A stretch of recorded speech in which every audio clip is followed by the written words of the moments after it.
আমরা আজকে একটু মুক্ত পরিবেশে বলা করবো আমরা আমাদের জন্য, বাংলাদেশের মানুষের জন্য, যে আমরা একটা মুক্ত পরিবেশে, গণতান্ত্রিক পরিবেশে একটা নির্বাচন পার করে একটা নতুন সময় এসে বুঝতে পেরেছি। এই সময়টা আমাদেরকে একটা নতুন সুযোগ সৃষ্টি করে দিয়েছে।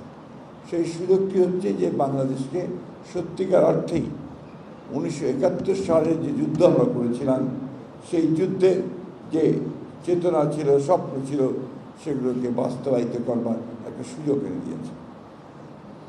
আমরা বাংলাদেশকে সম্পূর্ণরূপে একটা অসাম্প্রদায়িক, গণতান্ত্রিক এবং একেবারেই সাম্যের উপরে ভিত্তি করে আমরা একটা সমাজ করতে চাই, একটা রাষ্ট্র নির্মাণ করতে চাই। এটাই আমাদের লক্ষ্য। আপনারা নিশ্চয়ই লক্ষ্য করেছেন যে আমাদের বর্তমান প্রধানমন্ত্রী, যিনি আমাদের দলের চেয়ারম্যানও বটে, তিনি ইতিমধ্যেই এই কথাগুলো খুব পরিষ্কার করে বলেছেন যে তার জীবনের একমাত্র লক্ষ্য হচ্ছে বাংলাদেশের সাধারণ মানুষের কল্যাণ করা, তাদের অবস্থার পরিবর্তন ঘটানো, একটা পরিবর্তন আনা। এবং এটাকে সত্য কথায় পরিণত করবার জন্য তিনি প্রথম দিনে নির্বাসিত অবস্থায় থাকার পরে দেশে ফিরলেন, তিনি প্রথম যে কথা বলেছিলেন এটা খুবই গুরুত্বপূর্ণ কথা। তিনি বলেছেন, আই হ্যাভ এ প্ল্যান, আমার একটা পরিকল্পনা আছে। আপনার মার্টিন লুথার কিং, মার্কিন নেতা, তিনি এই ধরনের কথা বলেছিলেন যে আই হ্যাভ এ ড্রিম।